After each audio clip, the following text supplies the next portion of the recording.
Good day. This is Dr. Conrad Miller with your Fukushima update, March 2019. 8 years after the Fukushima disaster occurred on March 11th, 2011, after an undersea earthquake, tsunami, and the striking of the nuclear plant, the Daiichi nuclear plant in Fukushima, Japan, and northeast Japan, about 120 miles from Tokyo. What has resulted is nuclear contamination of the whole prefecture, which is about as big as the state of Connecticut in the United States.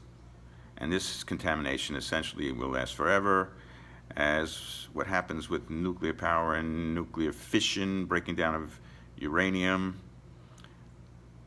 Over 100 radionuclides are formed, and one of them, for example, is plutonium, which has a half-life of 24,000 years, hazardous life 10 to 20 times that, 240,000 to 480,000 years, and for that long, any of the grains of plutonium that at a 1/1,000,000th of a gram, very small, that get into your lung, can cause lung cancer. So that's just one radionuclide. So essentially, Fukushima is contaminated forever, but they want to hold the Olympic torch run starting in Fukushima, as Tokyo somehow got the 2020 Olympics questionable bribery involved. You can see an article in the Associated Press from February 18th, 2019 about that. So to push nuclear power again and forget about the 160,000 evacuees from the prefecture of Fukushima, they are staging the Olympics, and too much of it right there in Fukushima. So they tested some soil in the baseball stadium where they're going to play the baseball games and the softball games, and the soil tested at 6,000 becquerels per kilogram of soil. That's one nuclear disintegration per second is 1 becquerel. So that's a lot of disintegrations. And, for example, fish that have 100 becquerels per kilogram in Japan are deemed too radioactive to eat. Germany uses 5 becquerels per kilogram is too radioactive to eat. The United States, 1,200 becquerels per kilogram is too radioactive to eat, and the soil is 6,000 becquerels per kilogram. So you don't want to inhale that. They've tried to clean up around houses and so on, but there's dust with all the radionuclides rolling around in it, especially cesium and plutonium and strontium, etc. And the people clean up the land around their house, and then it rains or the wind starts to blow, and it blows all the contamination right back to the house. Arnie Gunderson, who's a nuclear engineer with Fairwinds, went to Japan. He tested some places for radioactivity, and he tested a place called Minamisoma, and that tested at the top of a roof at 300,000 becquerels per kilogram after it had been cleaned up. And he also tested monkeys and cattle, and their stools tested at 50,000 kilograms per becquerel. So you know that that contamination is all over the place in the Fukushima Prefecture, which should be a forbidden zone forever, really.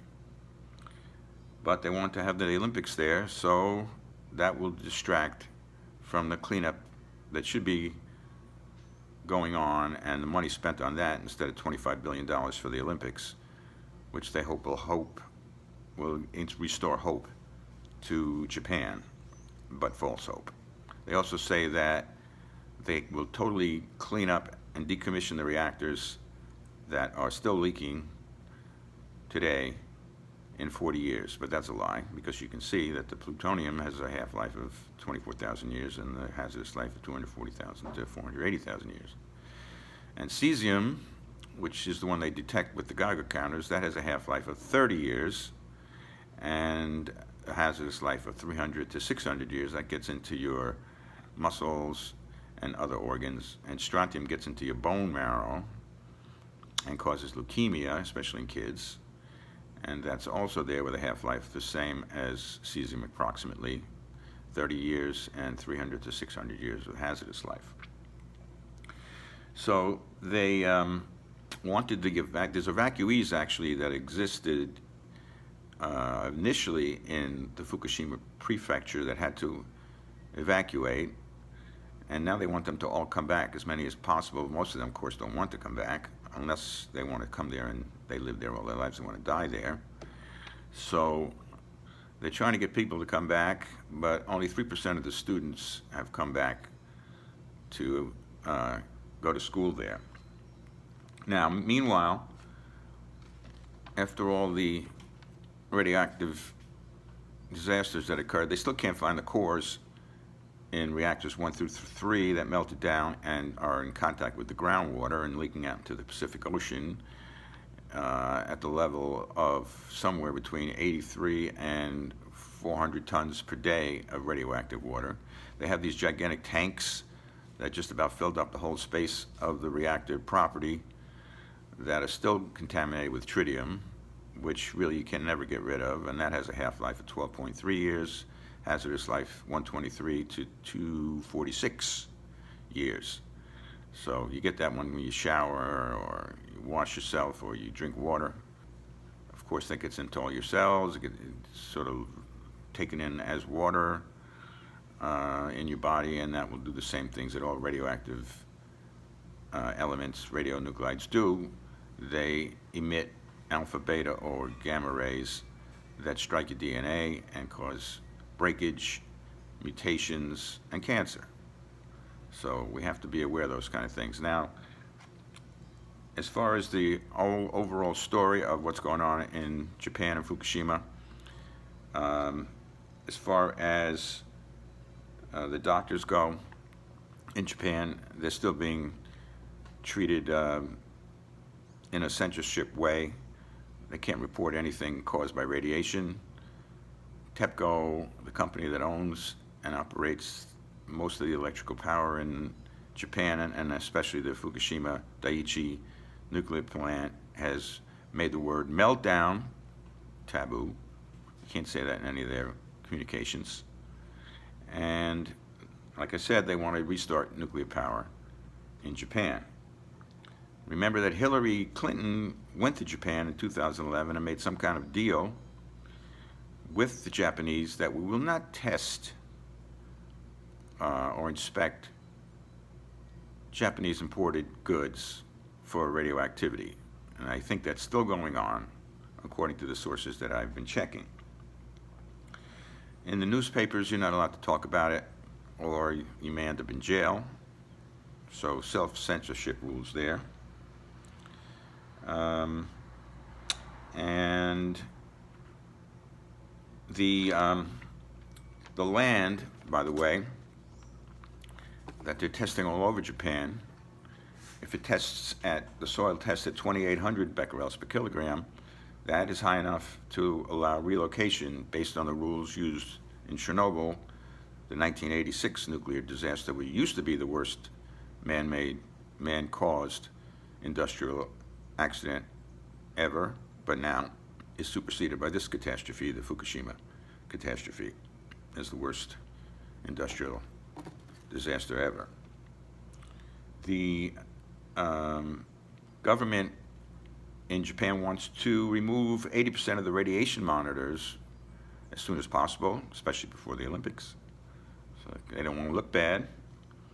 And there was a study that was done in Date City, about 60 kilometers, or about, what is that, about 30 miles, 35 miles from Fukushima, and they did studies there, and they drastically underestimated the exposure data. They had people wear a dosimeter badge, just like you do when you're a radiation tech, and then they used the wrong data and underestimated the dosages, and then the study's been quoted subsequently in many places.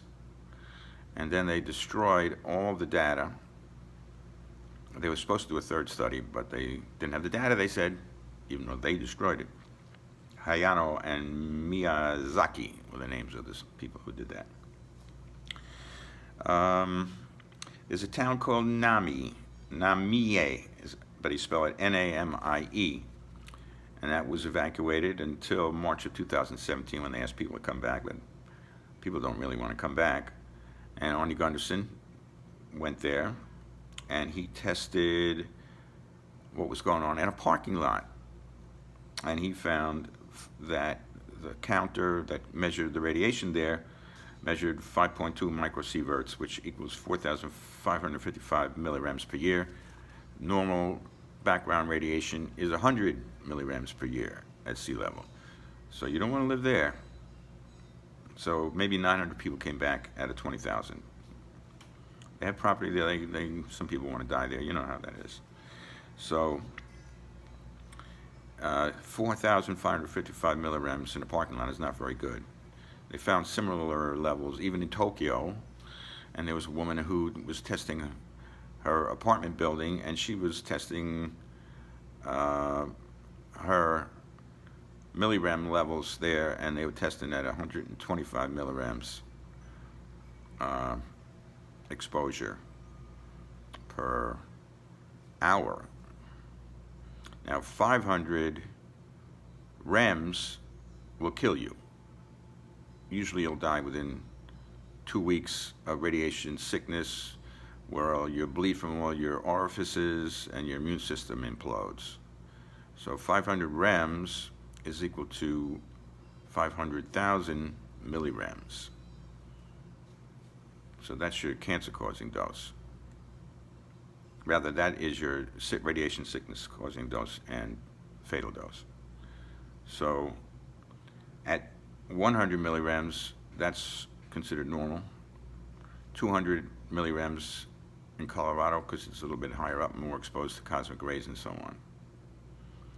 And what they did in Fukushima, along with the International Atomic Energy Agency, which is supposed to be a watchdog, but really also is a promoter of nuclear power, they said, okay, we got all this contamination here, so let's make the normal exposure levels in Fukushima Prefecture not 100 millirems, no. It will be 2,000 millirems that they can get per year, and that will cause about 1 in 6 people in a lifetime to get cancer, when acceptable levels really are 1 in 10,000 to 1 in a million people to get cancer. So those are the basic stories going on right now. You should speak up to your representatives and so on, or write a letter to the International Olympic Committee or the United States Olympic Committee to make sure that our athletes and our tourists that go to Japan do not go to Fukushima and inhale some of these little particles that can get into your lungs and so on. People clean up their house property to decontaminate it. Next day it rains or it snows or the wind blows, and all the different radionuclides that are flying around or in the water or in the snow come right back to the property, because they can't clean up the whole property. They can clean up maybe the whole prefecture, because you got forests and everything. So maybe 2% got cleaned up, and the rest is too wild. Nature rules, and so does radiation. So that is your Fukushima update for 2019. You have any questions, put them in the comments. And don't let your child or your son or your daughter or anybody you know go compete in those Olympics if they have to go to Fukushima. That would be a disaster. This is Dr. Conrad Miller. Thank you very much.